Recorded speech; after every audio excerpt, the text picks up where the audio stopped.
26,51,000 रुपये आम्ही त्या बैलाला दिलेत. तशी किंमत जादाच आहे, कारण आरत परतच्या शर्यतीत मला वाटतं ही सर्वाधिक जादा किमतीची खरेदी आहे. मागणी झालेली आहे ती मस्त 60-65 लाखापर्यंत. 65 लाख रुपये माझ्या घरी येऊन अगदी माझ्या पुढं पैशाचे बंडल ठेवून दादा बैल द्या असा विषय झालाय. का दिलं नाही? बैल जे आता पळतोय किंवा नावारूपाला आणतोय ह्यातनं एक आम्हाला उत्साह निर्माण झाला की आज माझं वय 58-60 आहे. मला वाटतं तो आता व्यवसाय झालाय, आता आपण रिटायरमेंट झालोय.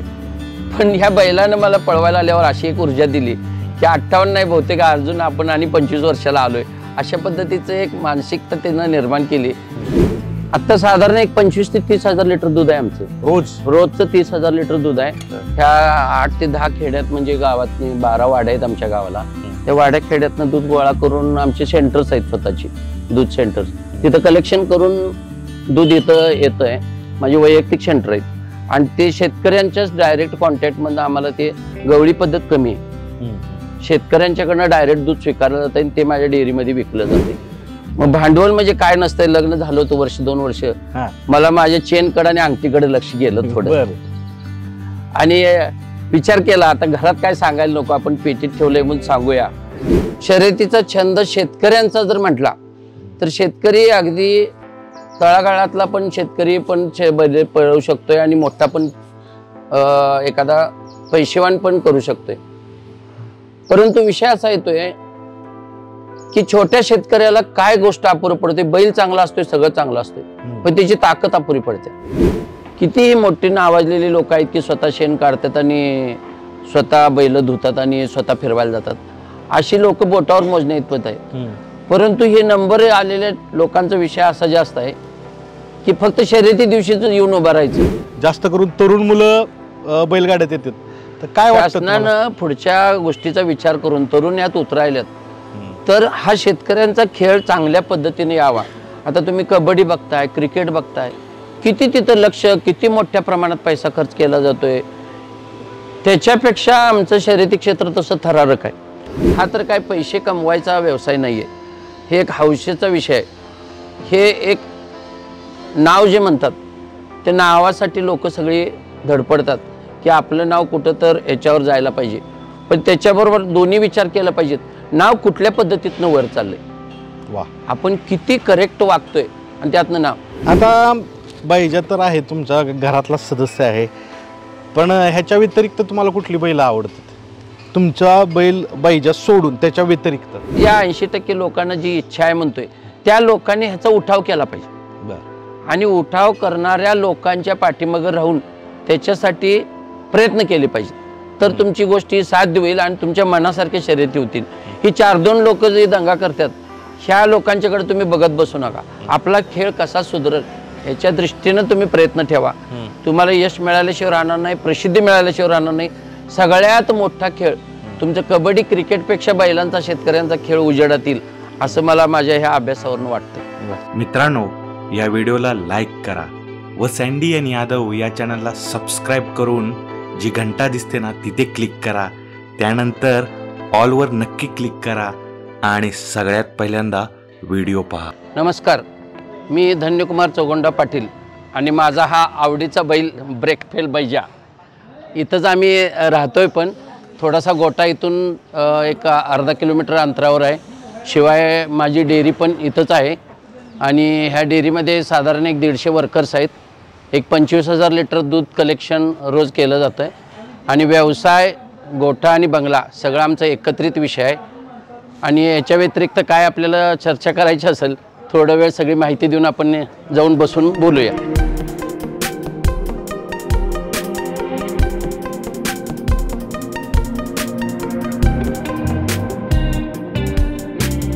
नमस्कार दादा. नमस्ते. आत्ताच एक नंबर केला बैजानं. कुठे केला हो? काल शिपूर म्हणून गाव आहे मालगाव जवळ, तिथं झाला नंबर. 1 लाख रुपयाचं बक्षीस होतं आणि तिथं काल संध्याकाळी थोडं पावसाचं पण वातावरण होतं. तशा ह्याच्यात मैदान एकदम 1 नंबरचं होतं. भरपूर गाड्या सगळ्या वेगवेगळ्या पद्धतीच्या आल्या होत्या. आदत होतं, ब गट होता, ब गटाच्या 30-40 गाड्या होत्या, अ गटातल्या 10-12 गाड्या होत्या. जे चांगल्यापैकी नावाजलेलं आणि करेक्ट मैदान होतं. तर काल तिथं आमचा पहिला नंबर आला. बर, कुठनं घेतलेला आहे पाहिजे हा? हा बैल डफळापूर जवळ एक गाव आहे ते अंकली म्हणून, तिथला बैल आहे तो. खरेदी किंमत किती होती? खरेदीची किंमत तशी त्या काळात आम्ही जास्त दिली असं लोकांचं म्हणणं होतं. किती आकडा सांगा? 26,51,000 रुपये आम्ही त्या बैलाला दिलेत. बर, तशी किंमत जादाच आहे, कारण आरत परतच्या शर्यतीत मला वाटतं ही सर्वाधिक जादा किमतीची खरेदी आहे. होय, सर्वाधिक जादा किमतीचं झालंय असं म्हणणं आहे. मलाही वाटलं होतं, परंतु त्याचा त्याचं सगळ्या गोष्टी पाहिल्यानंतर मला नंतर थोड्या दिवसानं वाटू लागलं की आपण दिलेली किंमत काय अयोग्य नाही, की योग्यच असावी असं वाटण्यासारखं झालं. आता त्याचे कुठे कुठे झाले ते एक नंबर थोडे वेळ आम्हाला सांगा. आता बरेच ठिकाणी म्हणजे जवळजवळ 8-10 ठिकाणी आमचं पहिला नंबर आलाय, दुसरा तिसरा आलाय, असे बरेच ठिकाणी. म्हणजे आता कोल्हापूर बेनाडी शर्यत आहे, इकडं खालतीकडं मनेराजुरी वगैरे अशी बरीच गाव आहेत. तुमचं आता काल शिपूर झालं तसं, त्यातली नावं अगदी परफेक्ट सांगा म्हटलं तर मी वाचून पण दाखवू शकतो. म्हणजे आता कसे मैदान जादा आहेत त्यामुळं काय काय गावं लक्षात येत नाही. पण हे नाव कसलं असलं ब्रेकफेल पाहिजे? कसं आहे, पहिल्याच्या मालकांनी त्याला ब्रेकफेल नाव दिलंय. पहिल्याच्या मालकांना ब्रेकफेल का वाटत होतं, तुझ्या लहानपणी आदत म्हणून ज्या वेळा बैल पळत होता त्यावेळेला थोडंसं त्याचं ते अंगातली मुरमुरी म्हणा, बैल अजून त्याला शिक्षण म्हणावं त्या पद्धतीचं मिळालेलं नव्हतं. त्यामुळे बैल वळायच्या वेळा दमवायचा, जिथं गाड्या वगैरे आल्यानंतर वडून धरल्यानंतर थांबलं पाहिजे ते थांबत नव्हतं, त्याचं स्पीड त्याला कंट्रोल होत नव्हतं. म्हणजे त्याच्या अजून त्याची तयारी झाली नव्हती. त्यामुळं त्याचं स्पीड बघून तिथल्या लोकांनी म्हणा, मालकांनी म्हणा, सगळ्यांनी ब्रेकफेल असं म्हणत जसं आपण एखाद्या गोष्टीला एखाद्या माणसाचं वागणं असतं त्या पद्धतीनं त्या बैलाचं वागणं त्या पद्धतीचं होतं, म्हणून त्याला ब्रेकफेल नाव पडलं. ब्रेकफेल पाहिजे, आणि तेच असं कायमचं राहिलं गेलं. म्हणजे आपण म्हणू ब्रेकफेल झाल्यानंतर जशी गाडी कंट्रोल होत नाही त्या पद्धतीने त्याचं पळाच्या आपण म्हणू वर्णन म्हणून नाव ठेवलं. होय होय होय. आता दादा हे कितव्या पिढीचा नाद आहे तुम्हाला? तसं पाहायला गेलं तर पिढी म्हणावं तर आमच्या वडिलांच्या पासूनच सुरुवात झालेला नाद आहे. साधारण 25 ते 30 वर्ष झाली ह्या नादात, म्हणजे आम्ही आहेच. 30 पेक्षा जास्तच होईल, का तर 80 सालापासून आमची बैल पळतात. ऍक्च्युली आमच्या 76 सालाला आमच्या वडिलांनी शिक्षकी पेशातनं राजीनामा दिला. हा, आणि राजीनामा देऊन ते काय, ऍक्च्युली राजीनामा देण्याचं मूळ कारण असं होतं की वडिलांना आमच्या 8 बहिणी होत्या आणि बऱ्यापैकी त्याही शिक्षिकाच आहेत सगळ्या 8 जण. परंतु त्या काळात मुलींची लग्न म्हणजे हा विषय फार वेगळा असायचा, एक जबाबदारी समजली जायची, वडिलांची म्हणा, भावाची म्हणा. अशा परिस्थितीत आमच्या वडिलांनी पुणे जिल्ह्यात नोकरी असल्यामुळं आपलं हे गाव भिलवडी म्हणजे तिथनं 200-250 किलोमीटर असल्यामुळं थोडा वडिलांच्यात आणि आजोबांच्यात विचार झाला की आपण शेती पण आपली एक 1/2 एकर आहे आणि घरातली पण परिस्थिती अशा पद्धतीची, म्हणून त्यांना राजीनामा घ्यावा लागला. आणि राजीनाम्याच्या ह्याच्यातनं त्यांनी घेऊन इकडे येऊन बहिणींची लग्न वगैरे झाली, अशा बऱ्याचशा चांगल्या गोष्टी पण त्यांच्या हातनं झाल्या. आल्यानंतर एक किराणा मालाचं दुकान काढलं, आजोबांना तिथं किराणा दुकानात बसवलं, आपण शेती पाहायला लागली आणि अशातनं त्यांनी ते सुरुवात होत गेली आणि तोच वारसा तुम्ही पुढे चालवताय. वारसा चालवताना सगळ्यात महत्वाचं असतं की आपल्या दावणीला एक चांगला बैल पाहिजे. तुम्ही सांगितलं की ह्याची निवड मी केली आणि कमी किमतीला खरेदी केली, पण इकडं आल्यानंतर तुम्हाला कसं आहे, जर आपण म्हणू जोडीदार निवडणं, पैरे करणं थोडं अवघड टास्क असतो. तर हा बैल कुणाबरोबर पळालाय? कसं आहे माहिती आहे का, हे शर्यती क्षेत्रात निव्वळ बैल पळून चालतोय असं नाही, त्याच्याबरोबर त्या प्रत्येक शर्यती क्षेत्रातल्या लोकांच्या ओळखी म्हणा, त्या क्षेत्रातल्या अनुभवी लोकांचे म्हणा, ह्या सगळ्यांचं थोडंसं रसच घ्यायला लागतो त्यातला. आणि मी पडलो थोडासा व्यावसायिक, पण मी बैलांची उसाबर करू शकतोय, बैलांना त्याचं चारा पाणी ह्या त्या सगळ्या गोष्टी बघू शकतोय. परंतु ह्या पैऱ्याच्या बाबतीत थोडंसं माझा विषय वेगळा आहे. माझे मित्र शकील तांबोळी म्हणून आहेत, ते बऱ्यापैकी ते पैर म्हणा, हे म्हणा, बाहेर चर्चा म्हणा, हे शर्यती क्षेत्रात अजून असा विषय आहे की करेक्टपणा हा विषय नाही. नाही विषय बरं. त्या दोन्ही गोष्टी असाव्या लागतात. खरं खोटं तिन्ही बाजूने बोलणारी माणसं असतात आणि तो विषय थोडासा माझ्या दृष्टीनं न जमण्यासारखा आहे. व्यावसायिक असणं, आता तुम्ही उल्लेख केला, व्यावसायिक असणं आणि बैलगाड्या सांभाळणं एक दोन्ही वेगळी क्षेत्र आहेत.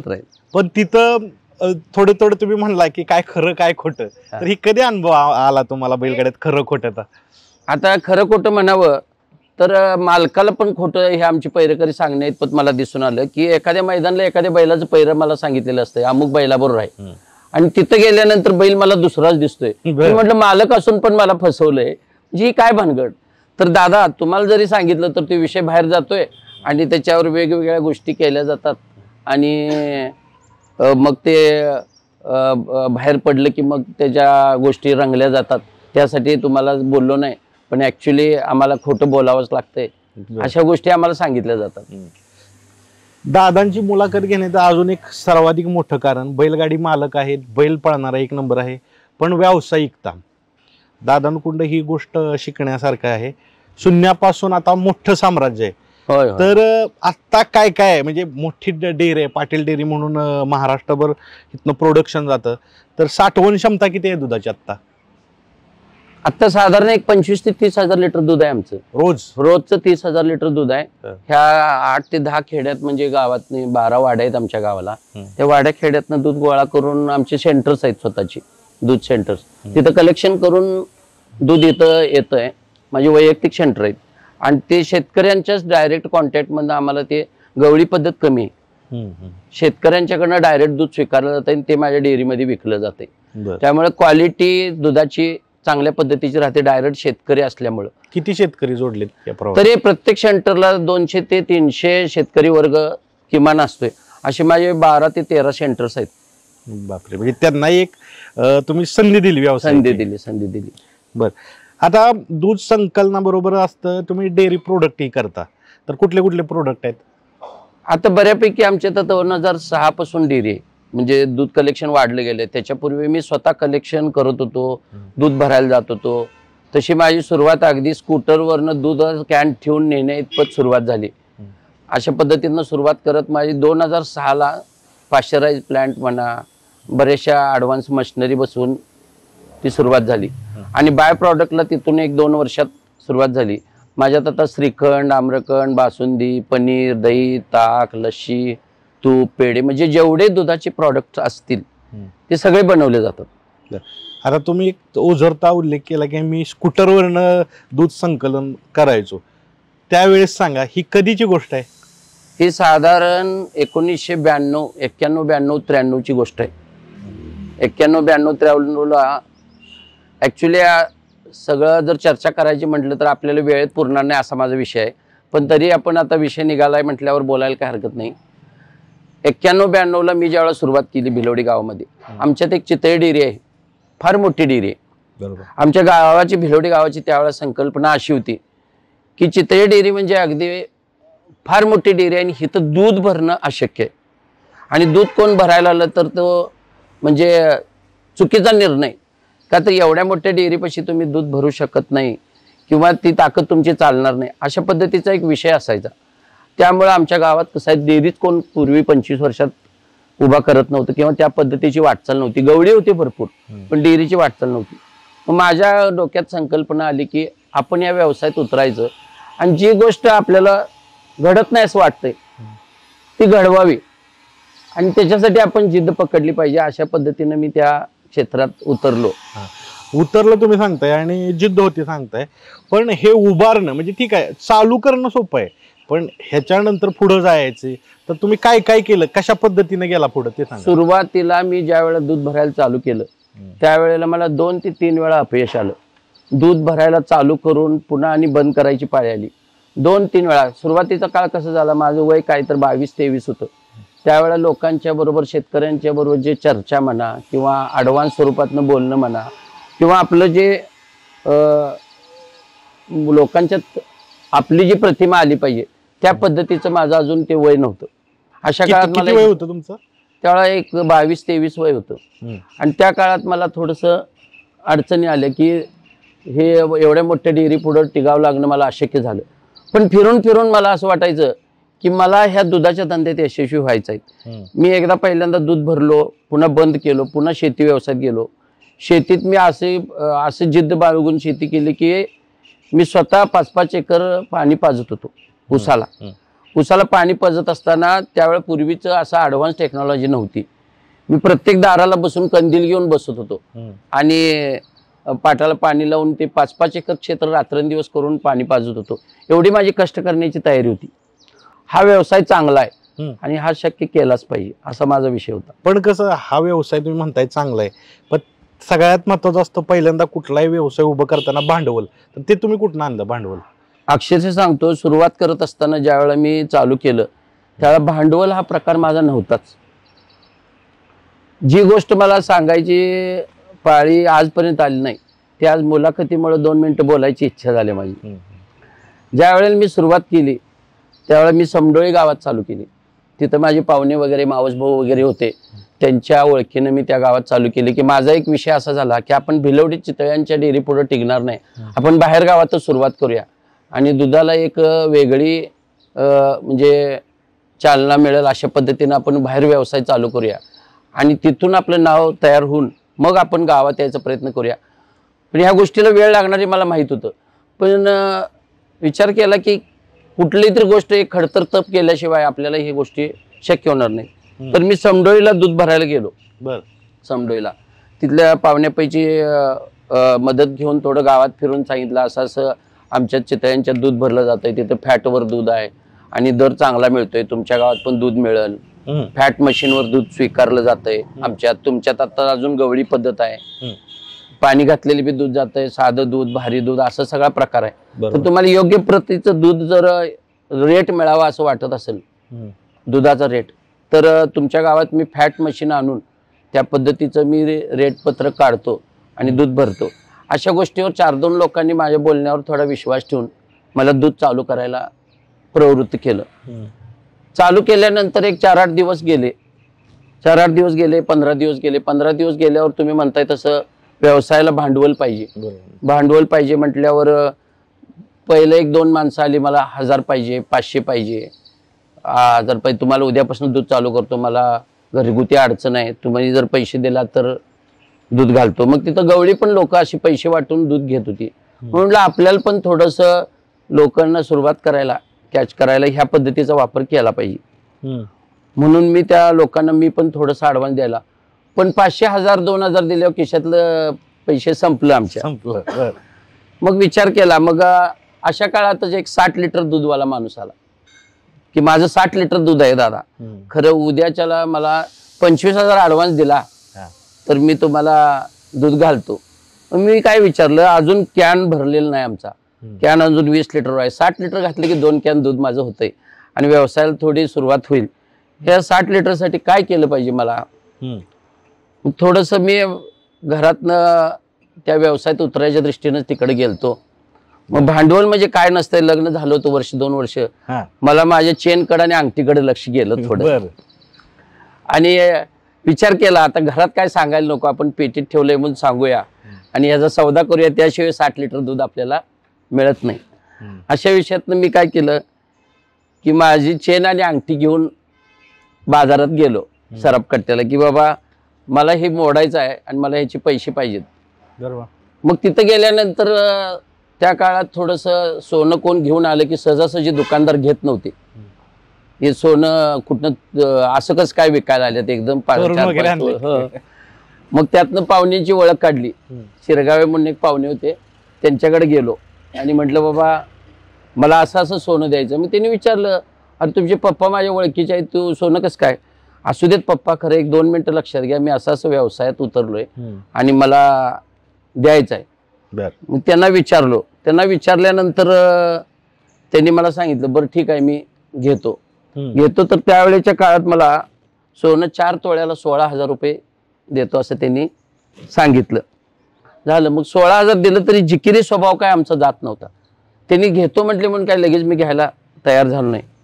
मी थोडंसं तेच सोनं घेऊन गाडगिळच्यात गेलो. तुम्ही म्हटलं माझी ओळख बिळख घ्यायचा विषय राहू दे, किमान हे सोनं निदान काय किंमत होते ती तर सांगा. तर ते गाडगिळच्यात गेल्यानंतर ती 16ची किंमत 18,000 रुपये व्हायला लागली. मग माझ्या मनात ते 2000चा विषय राहून गेला. मग पुन्हा पाहुण्यांच्याकडे आलो, म्हटलं असं असं गाडगीळच्यात 18 करतात, तुम्ही 16 म्हणताय काय, अशा विषयातनं ते होऊन गेलं. तिथनं ती सुरुवात अशा पद्धतीनं झाली आणि मी देऊन ते सुरुवात केली. 60 लिटर दुधासाठी ऍडव्हान्स दिला आणि आज 25,000 लिटर दूध मी भरतोय. कुठली गोष्ट शून्यातूनच होत असते. आणि आज तागायत ते सोनं घरात विकलोय की अजूनपर्यंत मी बातमी घरात काय दिली नव्हती, ती अशीच आली होती. आज डायरेक्ट चॅनलवरच मला द्यायची पाळी आली. पण मित्रांनो, हा प्रवास खूप इंटरेस्टिंग आहे, म्हणून मला हा व्यवसायाचा पैलू ह्यांचा जाणायचे. बैलगाड्यात तर यश आहे, पण त्याबरोबर व्यवसायातलं यश महत्वाचं. तुम्ही सांगितलं की बैल घेतला, यश सगळं आलं, पण एक कसं बघताय, कारण व्यवसायात तुम्ही यशस्वी आहात, बैलगाडी मालक म्हणून बैलगाड्याकडे कसं बघताय तुम्ही? हो का, हे ज्या वेळेला माझा व्यवसायाचा हे चालू होतं, काळ चालू होता, अशा काळातच आमच्या वडिलांचं शेती आणि जनावरं असा विषय होता. तर ज्या वेळेला माझा दूध व्यवसाय होता त्यावेळेच्याच काळात वडिलांचा शेती आणि बैलाचा विषय असल्यामुळं त्यांना तो बैलगाडी पळवायचा छंद लागला होता. आणि थोडंसं त्यांचं असं जिद्दी स्वभाव आमच्यागतच, आम्ही जसं व्यवसायात जिद्दी होतो तसं ह्या इतर गोष्टीत त्यांचं काम होतं. थोडं धाडशी स्वभाव होता त्यांचा. आणि त्यावेळेला बैलगाडीच्या शर्यतीचं प्रस्थ थोडंसं कमीच होतं. वडिलांना थोडंसं शेती करत असताना जनावरं चांगल्या पद्धतीची बाळगायची, त्यातून मग सुरुवात होती की बाबा हे बैल थोडं पळवता, शेताला जाताना बैल चांगला पळाला, अशा पद्धतीतनं ते तो छंद जडत जातोय. आणि त्यातनं त्यांचं कसं झालं, शर्यतीमध्ये त्यांनी त्या काळात इंटरेस्ट घेतला. मग त्यावेळेला त्यांच्या बैठकीत बरीचशी आमच्या गावातली लोक असायची, बरीचशी शर्यती क्षेत्रात पण घुसलेली, म्हणजे आमच्यातले गाव पाटील आहेत, बाळासाहेब काका म्हणून, जरंडे अण्णा, बादल तात्या, अशी जुनी लोक होती. त्यांच्या बैठकीत बसून त्यांना शर्यतीचा तो छंद वाढत गेला आणि शर्यतीमध्ये त्यांनी पण चंग बांधूनच ती सुरुवात झाली तुम्ही सांगितली. पण आज कसं पाहताय बैलगाडी शर्यत? कारण काय झालंय, बैलगाडी शर्यतीत प्रसिद्धी आलेली आहे, पैसाही आलेला आहे, तुम्ही विक्रमी किमतीलाही घेतला आणि विक्रमी किंमत ही झाली या बैलाची. किती झाली किंमत आता? खूप सोशल मीडियावर गाजलं. ह्याची विक्रमी किंमत आता जी आमची 26.5 लाख झालंय, ह्याच्यापेक्षा जास्त किंमत कुठल्या बैलाची झालेली मला काय. ह्याची मागणी खूप मोठी झालेली, मागणी झालेली आहे ती मस्त 60-65 लाखापर्यंत. 65 लाख रुपये माझ्या घरी येऊन अगदी माझ्या पुढं पैशाचे बंडल ठेवून दादा बैल द्या असा विषय झालाय. का दिलं नाही तुम्ही? माझ्या बरोबर माझ्या गाववाल्यांना सगळ्यांनाच असा छंद आहे की पाटील डेअरीचा बैल पळायला पाहिजे आणि राजूदादांनी हा छंद जोपासला पाहिजे अशी म्हणणारा वर्ग भरपूर आहे. आणि त्या सगळ्यांची तीव्र इच्छा आणि शिवाय त्याच्याबरोबर त्यांचं नाव घेऊन माझी इच्छा, ह्या दोन्हीच्या ह्याच्यातनं मला ती बैल द्यायची काही इच्छा झाली नाही. 4 लोक म्हणत होती दिलेलं बरं आहे, 4 लोक म्हटली देऊन काय करताय तुम्ही, 10 कोटीची तुमची डेअरी आहे, विषय अजून काय ह्याच्यावर टीव्हीवर आलेलं दिसत नाही युट्यूबवर, पण बैल तुमचा 65 लाखाचा चांगला तुमच्या शेवटपर्यंत पोहोचवलाय.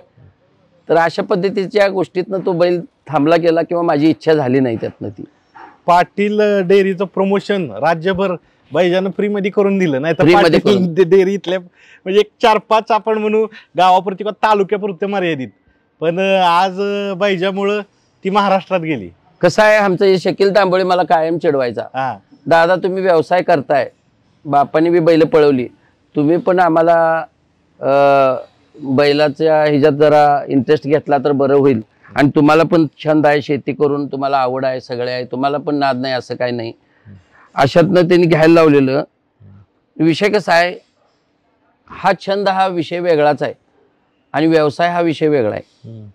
मला हा छंद दोन्ही बाजूनं का जपावं असं वाटतं. इकडं व्यवसाय पण दिसतोय आणि इकडं शर्यती पण वेगळ्या पद्धतीचं. पण आमच्या एक स्वभावात असा की करेक्टपणा हा फार विषय वेगळा आहे. मला शर्यती क्षेत्रात का जावंसं थोडंसं वाटत नव्हतं. तुम्ही म्हणाले एवढा छंद आहे म्हणताय, मग दोन्ही बाजू का तुमच्या सांगा का जाऊ वाटत नव्हतं? का जावं, ह्या जे शर्यती क्षेत्रात जनावरांचं जे हाल केलं जाते किंवा आमच्या महाराष्ट्रातल्या ज्या शर्यतीच्या पद्धती आहेत त्या थोड्याशा माझ्या मनाला खटकण्यासारखे. शर्यतीचा छंद शेतकऱ्यांचा जर म्हटला तर शेतकरी अगदी तळागाळातला पण शेतकरी पण बैल पळवू शकतोय आणि मोठा पण एखादा पैसेवान पण करू शकतोय. परंतु विषय असा येतोय की छोट्या शेतकऱ्याला काय गोष्ट अपुरी पडते. बैल चांगला असतोय, सगळं चांगलं असतंय, पण त्याची ताकद अपुरी पडते. आपण म्हणू पैसेच कमी पडतात ना, त्याला मनुष्यबळ बी राहत नाही ना उभं.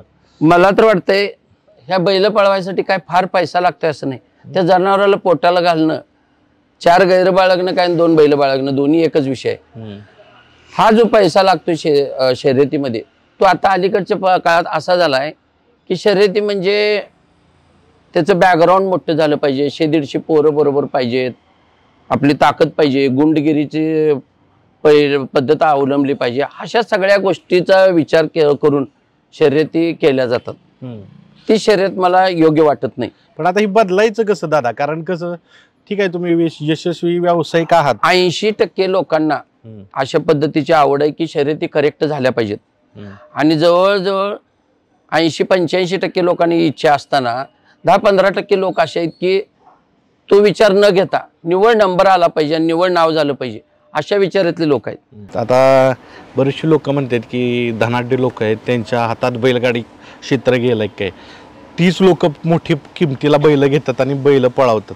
काय सांगाल ह्या वाक्याबद्दल की हे क्षेत्र धनाढ्य लोकांचं झालंय? बऱ्यापैकी बैलाची पळायची सुरुवात, जसं आम्ही 26.5 लाख रुपये देऊन बैल आणला, पण बैल तयार कोणापाशी झाला? शेतकऱ्यापाशीच झाला. म्हणजे बैलाची पळायची क्षमता किंवा त्याला शिकवायची जी क्षमता आहे ती त्या शेतकऱ्याकडेच आहे. पण पुढच्या ज्या बाजू आहेत नंतरच्या, त्याला जमत नाहीत. म्हणजे तो पैशाकडनं पडत नाही. म्हणजे 5-50 पोरं सांभाळायचं म्हटलं तर पैसाच लागतोय. अशा प्रवृत्तीमुळं त्या साध्या शेतकऱ्याला ते बैल पळवू शकत नाही. अन्यथा तसा हा खेळ जनावरांचा शेतकरी वर्गाचाच आहे. बलाढ्य लोक निव्वळ ह्या बाकीच्याच गोष्टीचा अवलंब करतात.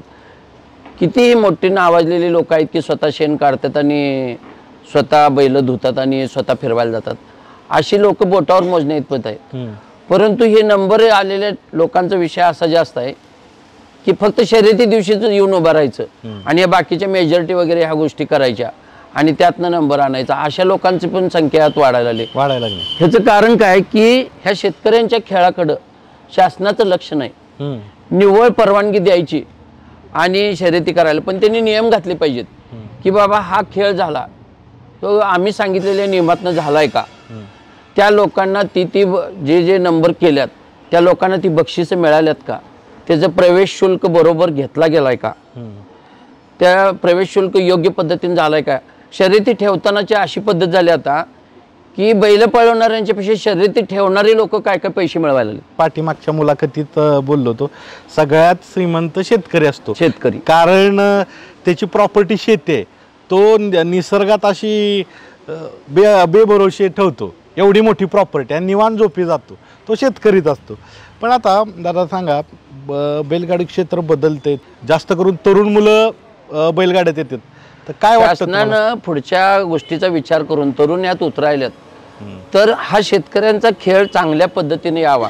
आता तुम्ही कबड्डी बघताय, क्रिकेट बघताय, किती तिथं लक्ष, किती मोठ्या प्रमाणात पैसा खर्च केला जातोय. त्याच्यापेक्षा आमचं शर्यती क्षेत्र तसं थरारक आहे. प्रेक्षक वर्ग लाखाने आज काय करायचं, ते पुढाऱ्यांचं नाव घेऊन नुसतं शर्यती ठेवल्या जातात. परंतु त्या पुढाऱ्यांनी असा इंटरेस्ट घेतला पाहिजे, मी ठेवलेली शर्यत एक वेगळ्या पद्धतीनं म्हणजे करेक्ट त्याच्या नियमावलीप्रमाणे झाली पाहिजे, हे मोठ्या म्हणजे पुढाऱ्यांचं लक्ष पाहिजे. आता आमच्या भागात विश्वजित कदम साहेब आहेत, पाटील संजय काका आहेत, परवा पडळकर साहेब आहेत. ह्यांनी मी उद्घाटनला आलेलं बघितलंय. परंतु त्यांनी ॲडिट काढलं गेलं पाहिजे की ही शर्यत अशाच पद्धतीनं झाली पाहिजे. तुम्ही परवाना काढलाय पण त्या पद्धतीने झालं पाहिजे, असं कोण ॲडिट काढत नाही. तुम्ही बघितलं असेल, कबड्डीचं उदाहरण दिलं, क्रिकेटचं उदाहरण दिलं, इथं प्रायोजक आहेत आणि मोठ्या पद्धतीनं होतात. त्याच्यापेक्षा जादा पोटेन्शियल बैलगाड्याच्या शर्यतीत आहे. तर आता तुम्ही बऱ्यापैकी समाजकारणात असता, तर तुम्ही का असं पुढाकार घेत नाही? कसं आहे सांगतो, ह्या शर्यती क्षेत्रात अशा लोकांची संख्या जास्त असल्यामुळं किंवा तरुण वर्ग जास्त असल्यामुळं सहजासहजी एखाद्या माणसाला किंवा अशा विचाराच्या माणसाला या गोष्टी कंट्रोल होतील असं वाटत नाही। जी 4 लोक मोठी आहेत ती आज वेगळ्या ताकदीचे आहेत। प्रेक्षक वर्ग हा मोठ्या प्रमाणावर येतोय, तर असं सुसज्ज एक मैदान व्हावं किंवा आपण म्हणू एक शासनाने जसे स्टेडियम असतात त्या पद्धतीनं झालं तर अजून त्याला रोचकता येईल। मला ज्या तिकडं एकेरी पद्धतीच्या जे शर्यती आहेत तिथंसं बराचसा म्हणजे ह्याच्यावरून मला दिसून येतोय तुमच्या चॅनलवरून की तिथं करेक्टपणा अवलंबला जातोय। आमच्या महाराष्ट्रातच विषय थोडासा असा आहे की महाराष्ट्र म्हणा, थोडं कर्नाटक आरसपरतच्या शर्यतीत ह्या गोष्टी अवलंबल्या जात नाहीत। आणि ह्या तुम्ही आम्ही निव्वळ चर्चा करून किंवा ह्या राऊंड क्षेत्रातल्या लोकांनी चर्चा करून थांबण्यासारख्या नाहीत। हे जिथं परवाना दिला जातोय तिथं थोडंसं शासनानं लक्ष म्हणा, 4 पैसे खर्च करून म्हणा, पोलीस यंत्रणा लावून जर याला करेक्टपणा आणला तर हा एक मोठा खेळाचा विषय चांगला होऊन जाईल। तुम्ही मला सांगितलं की तिकडची शर्यत, चकडी शर्यत किंवा घाटावरची शर्यत हिथं संघटनाच तयार झालीत वेगवेगळ्या, तर सर्व शेतकरी आपण म्हणू समहिताची लोक एकत्र येतात आणि त्यांनी संघटन उभं केलेलं आहे हिताचं, तर तसं हित आरत परतला का होत नाही? कसं आहे, माझं आता बोलणं बरेच जण ऐकत असतील तर त्या ह्याच्यातनं मला असं म्हणायचं आहे की आम्ही त्यात लक्ष घालू अशा गोष्टीला, परंतु अशा लोकांनी मला वैयक्तिक येऊन मला नाही, माझ्यासारख्या विचाराच्या बरेच लोकांना गाठ घेऊन असं संघटन व्हायला पाहिजे आणि संघटन होऊन मग त्यात काहीतरी वेगवेगळे नियम घालून कलेक्टर साहेबांची गाठ घेऊन ह्या गोष्टी घडतात ह्या त्यांच्या कानावर गेल्या पाहिजेत। त्याच्यासाठी वेगवेगळे तुमचे तिथपर्यंत भेट घेण्यासाठी एक संघटना पाहिजे आणि अशातून त्या गोष्टी बदलल्या गेल्या तर बरंचसं स्वरूप चेंज होईल असं मला वाटतंय। बैलगाड्यानं काय आयुष्य बदलवले दादा तुमचं? बैलगाड्याने आयुष्य बदललं म्हणजे काय झालं सांगतो। हा तर काय पैसे कमवायचा व्यवसाय नाही आहे, हे एक हौशेचा विषय आहे। हे एक नाव जे म्हणतात ते नावासाठी लोक सगळी धडपडतात की आपलं नाव कुठं तर याच्यावर जायला पाहिजे, पण त्याच्याबरोबर दोन्ही विचार केला पाहिजेत, नाव कुठल्या पद्धतीतनं वर चाललंय, वा आपण किती करेक्ट वागतोय आणि त्यातनं नाव। ब्रेकफेल बैजाचं आगामी कसं नियोजन असेल? आता हे नियोजन म्हटलं तर शर्यती काय आपल्याला सांगून निघाल्या जात नाहीत। प्रत्येक ठिकाणच्या गावातल्या त्यांच्या तयारी म्हणा, ते पंच बॉडी म्हणा, तिथल्या किंवा शर्यतीचं मैदान अशा पद्धतीवर शर्यती निघाल्या जातात। जिथं ज्या वेळेला जे काय असेल त्या पद्धतीनं आम्ही नियोजन करतोय। नियोजन करत असताना मग आम्ही 5-6 जण असतोय, मी वैयक्तिक मालकच निव्वळ त्यात करतोय। मी बैलांची तब्येत, त्यांचं भरडा खाल्ला काय, त्यांना ते व्यवस्थित कंडिशनमध्ये आहे का, ह्या सगळ्या गोष्टी बघितल्या जातोय। ह्या वरच्या ज्या गोष्टी आहेत ते आमची सवंगडी सगळे जोडीदार आहेत ते बघितले जातात। पैरा कुठल्या पद्धतीचा करायचा, कुठं जाऊन बैल घातला पाहिजे, कुठं मैदान चांगलं आहे, ह्या सगळी गोष्टीचं परीक्षण करूनच तिथं आम्ही उतरलो जातो। आता बैजा तर आहे तुमचा घरातला सदस्य आहे, पण ह्याच्या व्यतिरिक्त तुम्हाला कुठली बैल आवडतात? तुमचा बैजा सोडून त्याच्या व्यतिरिक्त? हे बघा, नंबर येणारी बैल आवडतात असं नाही। जे लोक आज प्रयत्न करतात, बैल पळवतात, परंतु ह्या गोष्टी साध्य होत नाहीत, मी ज्या तुम्हाला आतापर्यंत ज्या बोललो ती सगळीच जनावरं मला आवडतात। जनावर म्हटलं की अमुक आवडते हे पळतेच म्हणून असा विषय नाही, जनावर बऱ्यापैकी सगळे आवडतात। मला जास्त करून व्यवस्थितपणाचं शर्यत ह्या गोष्टी आवडल्या जातात। एखादा बैल बैजाच्या व्यतिरिक्त किंवा बैजा ह्या बैलाबरोबर पळायचा, हरण्या बैल पळाला, हरण्या बैल आम्हाला आवडण्यासारखाच आहे, का तर तो जेवढं पब्लिक बघल तेवढं तो जास्त पद्धतीनं अगदी चांगल्या पद्धतीनं 2-4 वर्ष पळाला, त्याची पळण्याची पद्धत चांगली होती, त्याची मालक लोक सुद्धा चांगल्या पद्धतीनं त्यांनी जोपासना केली, शेवटपर्यंत बैल पळवला, त्यांनी 100-1 मैदानं घेतली, म्हणजे अशी बैल आम्हाला आवडतात। आता नावाजलेलं बाळूदादांचा एक बैल आहे, बैजा आहे, हेलिकॉप्टर बैजा, तो आहे। आमच्या सांगली बोंद्रे सरकार म्हणतात त्यांचा बैल आहे। ही 5-6 बैल आज आहेत, मग ते आज नावाजलेली बैल आवडतात म्हणायला काय हरकत नाही ना। बरं, तर आपण खूप वेगवेगळ्या विषयावर चर्चा करतोय। आता काय माहिती आहे का, बैलगाड्यातला अजून एक पैलू ह्याच्याबद्दल डिस्कस करा, टीम घेऊन चालणं। साहजिकच व्यवसाय करता तुम्ही हजारो लोक एकत्र घेऊन चालताय, पण बैलगाड्यातली लोक, कारण बैलगाड्यातला आपण म्हणू साधा भोळा व्यक्ती असतात आणि इमोशनल लोक असतात, तर ह्यांना घेऊन चालणं कसं चालायचं? कसं असतंय, साळज बोळ यात कोण राहिलं असं मला वाटत नाही. नाही का? बऱ्यापैकी शर्यती क्षेत्रात जी आत्ता नाविन्य म्हणजे आज गाडीवान, आता आमचा गॅस्को जो गाडी चालवतोय त्याचं शिक्षण काय फार झालं नाही, 6वी 7वी झालाय तो आणि या शर्यती क्षेत्रात आहे. पण त्या क्षेत्रातलं जे खाचाखुचा आहेत किंवा ज्या पैऱ्याच्या बाबतीत असू देत बैल पण, ह्यांचा अभ्यास आमच्यापेक्षा जास्त झालेला आहे. म्हणजे ह्यात शाळा शिकली पाहिजे, अभ्यासच केला पाहिजे असा काही विषय फार नाही. आणि अशा लोकांना जी लोक संघटित होतात वेगवेगळ्या पद्धतीनं, त्यांच्या चर्चेतून, त्यांच्या बोलण्यातून, त्यांच्या कौशल्यातून, तशा गोष्टी उलट आम्हाला ते साध्य होत नाही. ही जी मैत्री करायची किंवा गाडी शर्यतीतली जी पद्धत आहे ती अशा लोकांना जास्त जमते. आणि अशी 4 लोक माझ्याजवळ असल्यामुळं त्यांच्यापासून जी 40 आणि त्या 40 पासून 400 असं त्याचं संघटित करायची पद्धत आहे. वा. बैलगाड्यात तुम्ही जर आला नसता ह्या क्षेत्रात तर कुठली गोष्ट तुम्हाला शिकता आली नसती?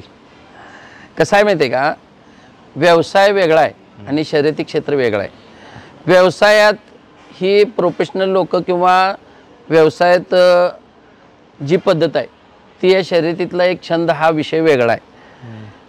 व्यवसाय हा पैसे कमवायसाठी असतोय आणि शर्यती क्षेत्र हे एक मैदानी खेळ आहे, ह्यातलं नाव करणं हा विषय वेगळा आहे.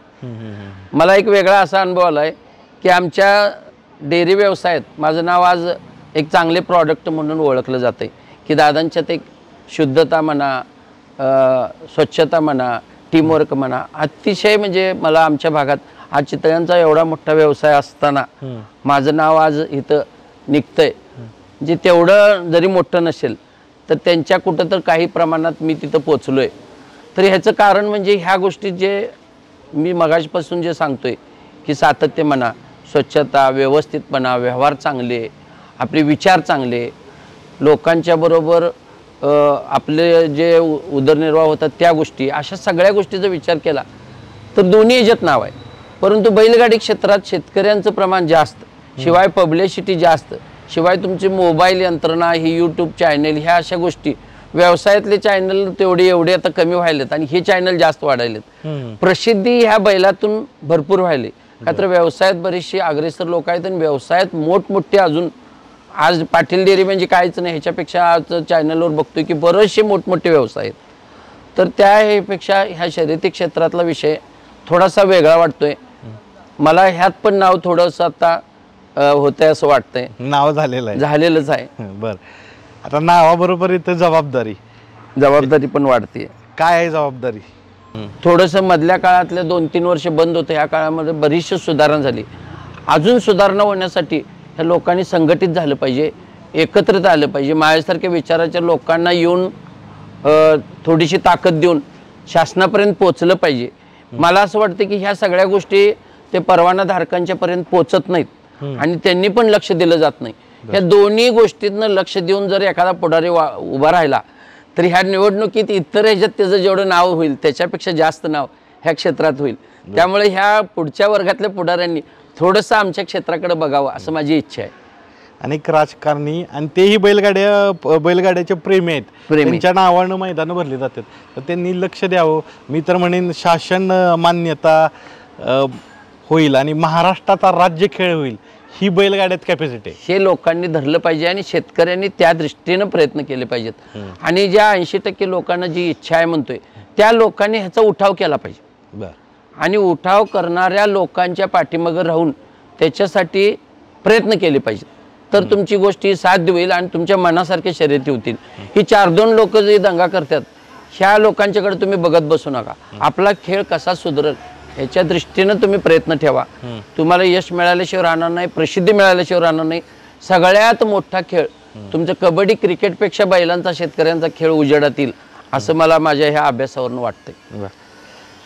अजून काय चालू असतं? बैलगाडा झाला, व्यावसायिक झालं, बाकी का वेळच भेटत नाही? आता कसं आहे, माझ्या दिवसातनं 3 प्रकार आहेत.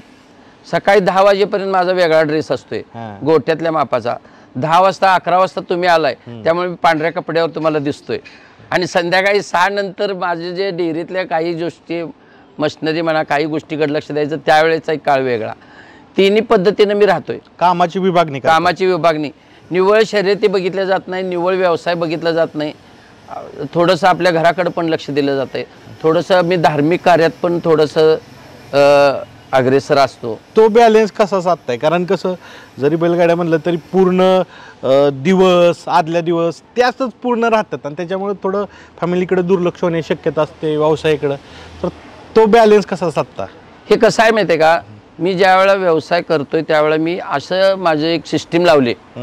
माझा व्यवसाय जिथं आहे तिथंच माझा बंगला आहे. ही माझी 25 वर्षाची अशी तपश्चर्या आहे की मी ज्या ज्या गोष्टी केल्यात त्या सगळ्या गोष्टी माझ्या पद्धतीनं साचेबद्ध करत गेलोय. माझ्या याच्यापूर्वी घर लांब होतं ते मी बंगला माझ्या डेअरीत घेतला. माझ्या व्यवसायाला चालना मिळावी म्हणून मुलाला शिक्षण देत असताना मी इतर शिक्षण कुठलंच दिलं नाही. डेअरी व्यवसायातलं शिक्षण देऊन त्याला मी डेअरीमध्ये बीटेक केलं आहे. त्याला वेगवेगळ्या गोष्टीचं डेअरी व्यवसायातलं ज्ञान देऊन आज त्याला फुलं तयार केलं आहे. आज जे प्रॉडक्ट आहेत माझे त्याची जी क्वालिटी 50% होती ती आज 80-90% पोचवायचं काम त्या मुलाकडनं टेक्निकली ज्ञान देऊन करायचा मी प्रयत्न केला आहे. ह्या सगळ्या गोष्टी मला माझ्या 25 वर्षाच्या प्रयत्नातनं साथ देत गेल्यात. मग शर्यती क्षेत्र असू दे, घरातलं असू दे किंवा हे असू दे. आणि हे करत असताना कसं आहे, माझ्या ह्या सगळ्या घरानं मला त्या पद्धतीची साथ दिलेली. घरातल्या महिला वर्ग असू दे, भाऊ, घरचा सपोर्ट असल्याशिवाय सपोर्ट अतिशय चांगल्या पद्धतीचा मिळाला. तुम्ही सांगितलं की कामाची विभागणी केली, शेतीपूरक अजून काय आहे? आम्ही ऊस करतोय. व्यावसायिक माणसाला शेती हा विषय, कामाची पद्धत वेगळी आहे आणि व्यवसाय हा विषय वेगळा आहे.